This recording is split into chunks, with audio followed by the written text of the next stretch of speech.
Баршаңызға сәлем. Бүгін біз сендермен 3-ші сыныптың математиканың 96-шы сабағымен танысамыз. Бүгінгі өтетін тақырыбымыз текше куб дизайн. Бірінші тапсырма: фигураларды ата, әр түрінен қанша фигура бар. Бірінші фигура текше деп аталады.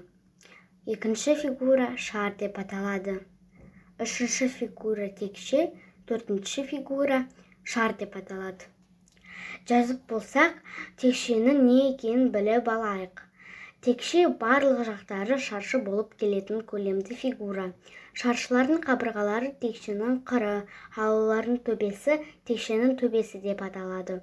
Текшенің 6 жағы, 12 қыры және 8 төбесі болады.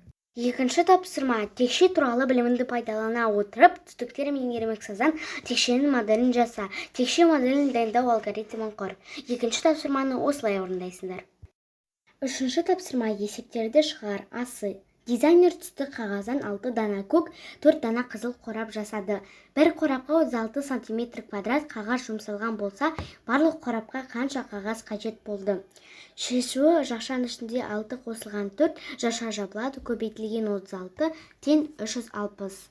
Үшінші тапсырманың әсі: есептегі деректерді өзгерт, қосындысы 10 саны шығатындай қораптардың санын кез келген 2 санға ауыстыр, алынған есепті шығар. Дизайнер түсті қағаздан 5 дана көк, 5 дана қызыл қорап жасады. Бір қорапқа 36 см квадрат қағаз жұмсалған болса, барлық қорапқа қанша қағаз қажет болды? Шешу: жақшаның ішінде 5 қосылған 5, жақша жабылады, көбейтілген 36, 5 қосылған 5 тең 10, 10-ға көбейтеміз 36-ны, тең шығады 360. Жауабы: барлық қорапқа 360 см квадрат қағаз қажет болды.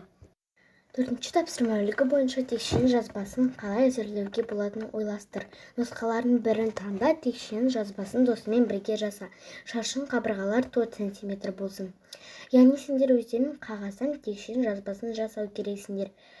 Ол үшін бірінші нұсқаны таңдайсыңдар. Және де шаршының қабырғалары 4 см болсын. Бесінші тапсырма: ойнайық. Ойыншының әрқайсысы 2 текшені лақтырады. Түскен сандарды көбейтіп, нәтижесін жазады. Досын есептеудің дұрыстығын тексереді. Әр ойыншы ойынды 5 рет қайталайды. Бұл ойынды ойнау үшін сен досымен бірге 4-ші тапсырмадағы бірінші нұсқа арқылы 2 текше жасау керексіңдер. Сосын оларды лақтырып, түскен сандарды бір-біріне көбейтіп, нәтижесін жазасыңдар. Мысалы, мен лақтырдым. Менде 4 пен 2 шықты. Енді оларды көбейтеміз, тең болады 8. Осылай достармен бірге өздерін ойнап көріңдер.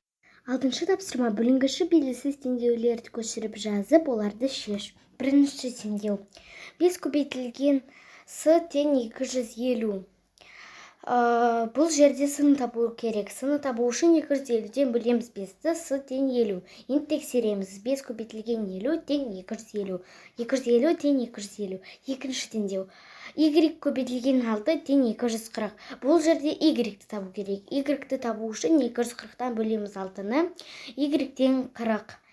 Енді тексереміз. 40 көбейтілген 6 тең 240. 240 тең 240. Үшінші теңдеу: 360 бөлінген b тең 9. Бұл жерде b-ны табу керек. b-ны табу үшін 360-дан бөлеміз 9-ды, b тең 40. Енді тексереміз. 360 бөлінген 40 тең 9.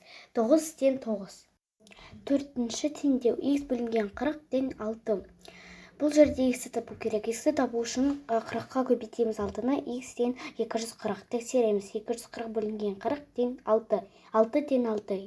Бесінші теңдеу: a бөлінген 30 тең 9. Бұл жерде a-ны табамыз. a-ны табу үшін 30-ға көбейтеміз 9-ды.